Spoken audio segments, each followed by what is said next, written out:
So Ngāpuhi met the government yesterday for a bit of a how's things, look each other in the eyes and say, right, are we going to settle this thing or not? So many settlements have gone through. This is the last of the big ones. Well, you'd hope so. The last of the big one that remains, and it's the big one. It's well known in Wellington that this is the one that's going to cost them the most.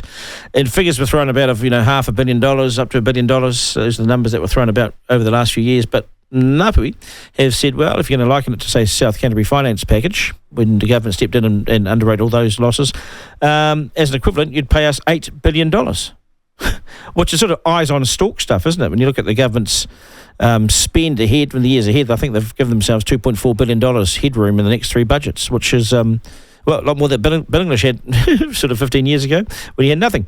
Jordan Williams is the Executive Director of the Taxpayers Union and joins us now. Jordan, g'day, nice to have you on. G'day, Duncan. Nice to hear from you. Yeah, $8 billion. Ngāpuhi have said, well, if you're going to settle things in that term, then we're worth $8 billion.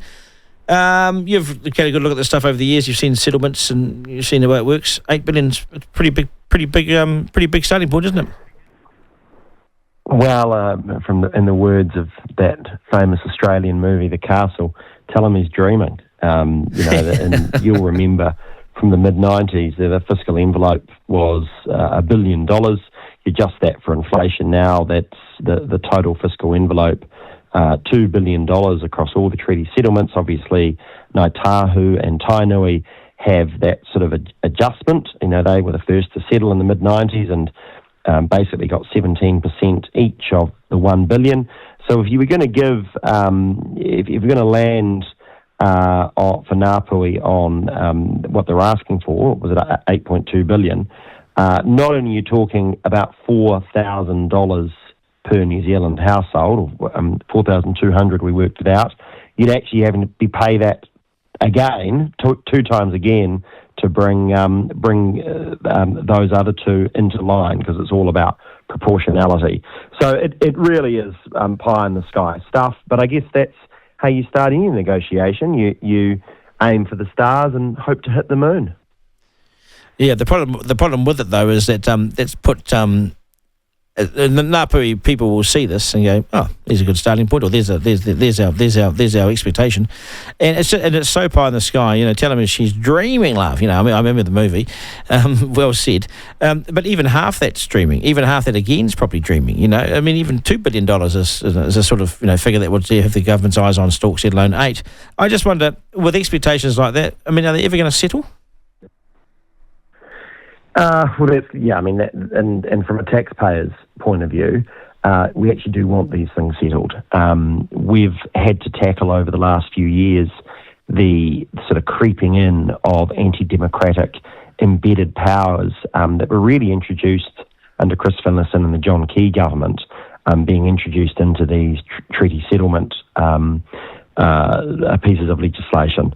And actually, what that creates is sort of rent-seeking or required consultation and sort of public-type powers that never ends. Much better to write a cheque, even if it's a big one, for full and final settlement than sort of trend we've been going down in New Zealand of settling treaty disputes, but then inventing new ones, but even worse in areas like Hawke's Bay, where you actually have the power of the elected officials seriously reduced, and sort of introducing sort of co-governance or special powers in Hawke's Bay, it's environmental planning, that actually just mean it costs forever more. And that's what we're seeing in New Zealand now, the rise and rise of that modern grievance, or the rise and rise of the modern rent-seeking, and you look at South Island and Meridian and paying off Ngāi Tahu or certain hapu there and Doc for not opposing a water consent. That costs between those two potential litigants who never became litigants because they were paid off $180 million to not oppose a water use consent. Jordan, that's ransom. That's holding a country to ransom, isn't it? Yeah, there's lots of words for it that we don't like to associate within New Zealand, and it's something that, look, Duncan, we're only scratching the surface.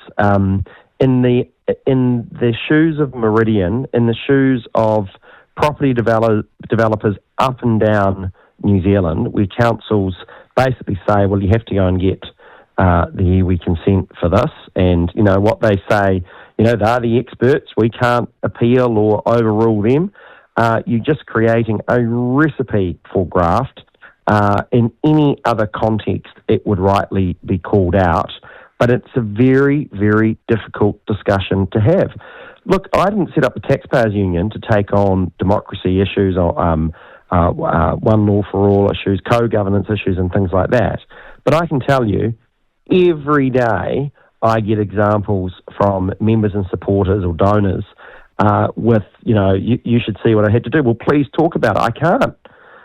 I'm a repeat, from the point of view of property developers and the like, you're repeat players. If you take these people on, you're stuffed. I had a great example in Canterbury a few weeks ago. I was down there meeting a supporter. He's a sort of small, mid-tier residential property builder, has one big piece of land, and every year brings online another 10 or 15 houses. So not huge scale. Never had any problems, or the problems he was having with council were more in relation to they were sort of would require, no, we don't want that to be a concrete wall, we want that to be wooden because it'll look better, and all that sort of pie in the sky urban preference stuff. But the iwi has now bought a property 2 k's down the road and doing its own residential development, and all of a sudden the whole thing's come to a stop. Just cannot get the necessary consents for his next stages. If that's, some people may want that to be the future of New Zealand.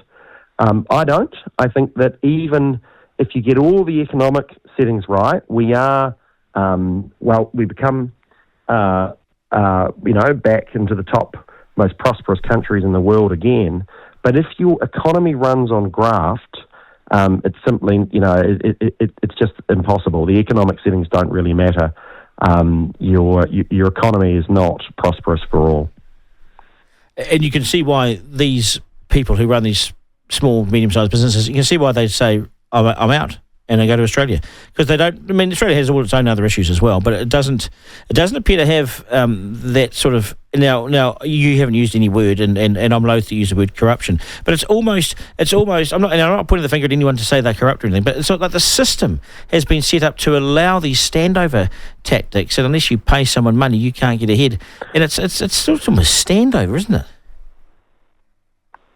Yeah, it is. It's a system designed. You almost, I remember going back when we first really had to tackle this, was Auckland's proposed Auckland Unitary Plan, PAUP, and they had what was called the mana whenua provisions that we called the taniwha tax. Right.